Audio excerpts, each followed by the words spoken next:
الحمد للہ رب العالمین والعاقبۃ للمتقین والصلاة والسلام علی سید المرسلین، اما بعد۔ آج کی یہ جو ویڈیو ہے اس کا جو اہم ٹاپک ہے ہمارا وہ ڈپریشن ہے۔ ایک ایسا مرض ہے، یہ ایسی ایک لا علاج بیماری ہے جس نے کئی قسم کے اچھے نوجوانوں کو، خوبصورت اور باصلاحیت نوجوانوں کو، نوجوان لڑکوں کو، لڑکیوں کو اپنے گرفت میں اس طریقے سے لیا ہوا ہے جس کی وجہ سے نہ ان کا پڑھائی میں ذہن لگتا ہے، نہ ان کا کسی کام میں دل لگتا ہے۔ ایک اکیلا پن جو ہوتا ہے وہ انہیں گھیرے رکھتا ہے اور انہیں اسی میں اچھا لگتا ہے۔ نہ وہ کسی سے بات کرنا چاہتے ہیں، نہ وہ چاہتے ہیں کہ کوئی ہم سے بات کرے۔ یہاں تک کہ کچھ لوگوں میں یہ چیز اتنی زیادہ بڑھ جاتی ہے کہ ماں باپ بھی پریشان ہو جاتے ہیں، کیونکہ ظاہر سی بات ہے اگر نوجوان لڑکا یا لڑکی گھر میں اس طریقے سے بیہیو کرے گا تو ڈیفینیٹلی ماں باپ کو اس کی فکر ہونے لگے گی۔ اب قرآن و حدیث کی روشنی میں ہم اس مسئلے کا ایک حل ڈھونڈنے کی کوشش کرتے ہیں۔ دعا کیجیے اللہ تبارک و تعالی ہمیں اس کا ایک صحیح حل عطا فرما دے۔ دیکھیے بزرگان دین کے اقوال ہمارے پاس ملتے ہیں، اور اس کا جو اصل جو پہلو ہوتا ہے یہ شروع کہاں سے ہوتا ہے؟ یہ شروع ہوتا ہے کہ جب بندہ یا بندی اپنے سے اوپر کے لوگوں کو دیکھنا شروع کر دیتے ہیں، یعنی اپنے سے زیادہ مالدار کو دیکھنا شروع کر دیتے ہیں، اپنے سے زیادہ حسین کو دیکھنا شروع کر دیتے ہیں، تو ان کے دلوں کے اندر بدگمانی پیدا ہو جاتی ہے کہ کاش ہمارے پاس بھی اتنا مال ہوتا، یا کاش ہم بھی اتنے حسین ہوتے، یا کوئی بہت زیادہ خوش نظر آ رہا ہے تو کاش ہمارے پاس یا ہمارے گھر میں بھی اتنی خوشیاں ہوتی۔ دیکھیے دو چیزیں ہیں جسے علماء اکرام نے، ائمہ اعظام نے بہت مرتبہ ذکر کیا ہے۔ جیسے کہ سب سے پہلی چیز ہم اگر کہیں تو وہ ہے تقدیر۔ تقدیر ایک ایسی چیز ہے کہ جس سے زیادہ نہ کبھی کسی کو ملا ہے اور نہ کبھی مل سکتا ہے۔ اور دوسری چیز ہوتی ہے تدبیر۔ تدبیر وہ ہوتی ہے جو انسان کسی چیز کے حاصل کرنے کے لیے اختیار کرتا ہے، کوشش کرتا ہے،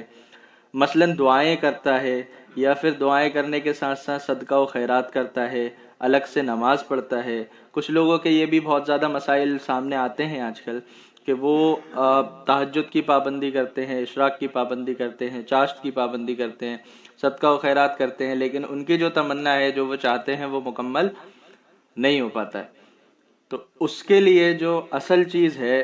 وہ ان دو چیزوں پر ایمان رکھنا ہے۔ پہلا یہ ہے کہ اللہ تبارک و تعالیٰ کا کسی سے کسی طرح کا کوئی بھی عہد نہیں ہے، کسی کی اللہ تبارک و تعالیٰ کسی طرح کی کسی بندش میں نہیں ہے کہ تم مجھ سے دعا کرو گے تو مجھے کرنا ہی ہے۔ یہ تو اللہ کا خاص فضل و کرم اور رحم ہو جاتا ہے اپنے بندوں پر کہ وہ ان کی دعاؤں کو سن لیتا ہے، قبول کر لیتا ہے اور ان کے مسائل کو حل کر دیتا ہے۔ لیکن اگر ہم یہ سوچیں کہ ہمارے تہجد پڑھنے سے، ہمارے دعا کرنے سے اللہ تبارک و تعالیٰ کی طرف سے ہمارے لیے مدد آنا طے ہے اور آنا ہی ہے، یا اللہ تبارک و تعالیٰ ہمارے تہجد سے باؤنڈ ہو گیا یا پھر بند گیا ہے، اللہ کو کرنا ہی ہے، تو یہ بات اپنے ذہن سے نکال دیں۔ اللہ اپنے آپ میں اپنی مرضی کا مختار ہے، جو وہ چاہتا ہے وہی ہوتا ہے۔ اس میں چند جو چھوٹے چھوٹے واقعات ہیں جنہیں آپ کو سب میں بتاؤں تو انشاءاللہ آپ کے بہت اچھے طریقے سے یہ بات سمجھ میں آئے گی۔ پہلی بات اس کی یہ ہے کہ تفسیر روح المعانی کے اندر یہ واقعہ درج ہے کہ حضرت سلیمان علیہ السلام نے ہدہد پرندے سے پوچھا، ہدہد پرندے سے انہوں نے پوچھا کہ بھائی اللہ تعالیٰ نے تجھے علم دیا ہے، اتنا علم تجھے دیا ہے کہ تو اڑتے اڑتے اس بات کی خبر جان لیتا ہے کہ کہاں پر پانی نکلے گا اور کہاں پر میٹھا پانی نکلے گا، کہاں پر کڑوا پانی نکلے گا، یہ پانی کا ذائقہ کیا ہوگا، پھر بھی تو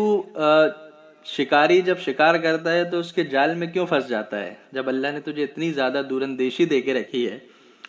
تب وہ پرندہ ہدہد جواب دیتا ہے کہ اللہ کے پاک پیغمبر،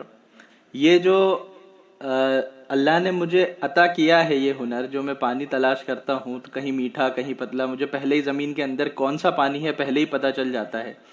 یہ تو میری تدبیر ہوتی ہے جو اللہ نے مجھے دی ہے، یہ میرا ہنر ہے۔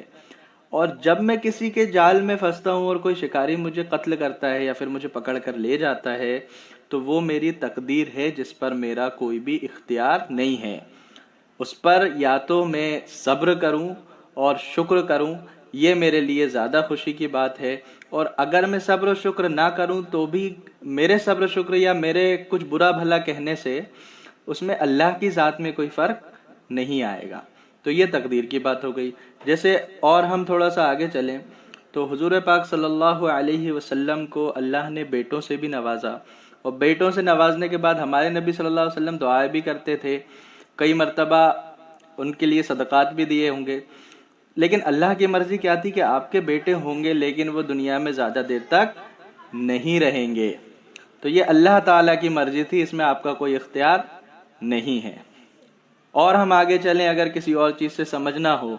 تو واقعہ کربلا ہمارے سامنے ہے، کربلا کا میدان ہمارے سامنے ہے کہ جب حضرت حسین رضی اللہ تعالی عنہ سے زیادہ وظائف، یہ وظائف جو ہم بہت زیادہ ان کے چکروں میں پڑھتے ہیں نا، یہ فلاں مولوی صاحب نے یہ بتا دیا، فلاں حافظ صاحب نے یہ بتا دیا، یہ پڑھو مسئلے حل، یہ پڑھو یہ مسئلہ حل، تو یہ سب چیزوں کو ہٹاؤ، کیونکہ حضرت حسین رضی اللہ تعالی عنہ سے زیادہ پابند وظائف کا، قرآن پاک کی تلاوت کا اور شریعت کا کوئی ہو سکتا ہے کیا؟ کوئی نہیں ہو سکتا۔ لیکن جب حضرت حسین رضی اللہ تعالی عنہ میدان کربلا کے اندر گئے اور انہیں تمام جو یزیدی فوج تھی اس نے گھیر لیا، گھیرنے کے بعد پانی کے لیے آپ کو روکا گیا، آپ کو پانی نہیں پینے دیا گیا، آپ کا پورا خاندان، پورا کنبہ پریشان ہوا، اور سارے کے سارے پیاسے کربلا کے میدان میں شہید کر دیے گئے۔ کیا اس وقت حضرت حسین دعا مانگ دیتے تو کیا دریا چل کے نہ آ جاتا؟ یہ ہم لوگ کے ذہن میں اکثر بات آتی ہے، لیکن حضرت حسین رضی اللہ تعالیٰ عنہ نے وہاں کیا منظور کیا، کس پر شکر کیا؟ انہوں نے اپنی تقدیر پر شکر کیا کہ جو میرے نبی نے فرما گئے اور جو میرے اللہ نے میری تقدیر میں لکھ دیا ہے میں اس پر خوش ہوں اور راضی ہوں۔ پھر ایسے جو بندے ہوتے ہیں جو اپنی تقدیر پر، اپنے ساتھ جو حالات چل رہے ہیں، جو بھی کانسیکوینسز چل رہے ہیں، جس طریقے بھی فلیکچویشن لائف میں آ رہے ہیں، تو ان سب چیزوں پر جو بندے راضی ہوتے ہیں اللہ تبارک و تعالیٰ پھر ان سے راضی ہوتا ہے، اور جب اللہ ان سے راضی ہو جاتا ہے تو ان کے پاس جو پریشانیاں، درد و آلام، دکھ اور تکلیف بھی آتی ہیں، تب بھی اللہ انہیں اتنی ہمت دے دیتا ہے کہ وہ خوشی خوشی سب برداشت کر لیتے ہیں، اور قیامت کے دن اللہ تبارک و تعالیٰ پھر جب انہیں انعام سے نوازے گا تو ساری دنیا حیران ہو جائے گی کہ یہ وہ بندے ہیں جنہوں نے اپنی ساری زندگی تکلیف میں اور پریشانیوں میں گزاری لیکن اس کے بعد بھی شکر کرتے رہے، تو آج ان کا اعزاز و اکرام یہ ہے۔ چلیے، یہ تو بات ہو گئی کہ چلو یہ کہاں سے جنم لیتی ہے اور کہاں سے ڈپریشن کا شکار بندہ ہونا شروع ہوتا ہے۔ تو سب سے پہلے سوشل میڈیا پہ یہ سب چیزیں جو دکھتی ہیں کہ لوگ، کوئی آڈے سے گھوم رہا ہے، کوئی بی ایم ڈبلیو سے گھوم رہا ہے، کوئی اپنے شاندار گھر کی عالیشان بیک گراؤنڈ میں ویڈیو بنا رہا ہے، تو یہ سب چیزیں انسان کو کیا کرتی ہے؟ پیسے کی طرف لالچی بناتی ہے، اور جب بندہ لالچ کی طرف دوڑتا ہے تو وہ اس کے پاس جو ہے وہ اسے بھی کھو بیٹھتا ہے، جس کی وجہ سے پھر وہ ڈپریشن کا شکار ہونا شروع ہوتا ہے۔ تو سب سے پہلی چیز یہ ہے کہ اس چیز کو اگنور کرا جائے، سب سے پہلے اس چیز سے اپنے آپ کو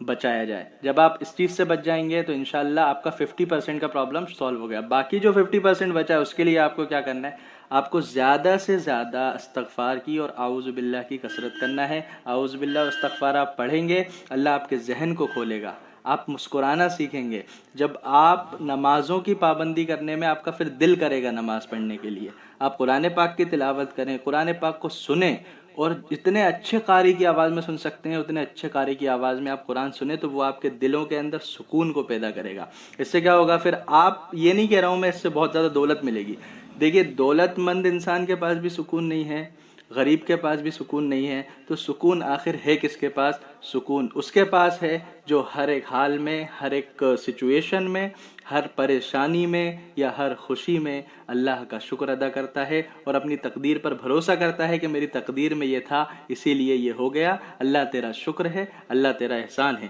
تو یہ سب باتیں ہیں جو مجھے کرنا تھی، اور کچھ واقعات کی روشنی میں نے یہ سب کہا۔ آپ یہ سب کریے، انشاءاللہ تبارک و تعالیٰ یہ تمام بیماریاں، تمام پریشانیاں دھیرے دھیرے دور ہو جائیں گی۔ اللہ تبارک و تعالیٰ آپ کو اور مجھے بہت ہی زیادہ ان سب باتوں پر عمل کرنے کی توفیق عطا فرمائے۔ میں انشاءاللہ بہت جلد اگلی کسی ویڈیو کے ساتھ آپ سے ملاقات کروں گا۔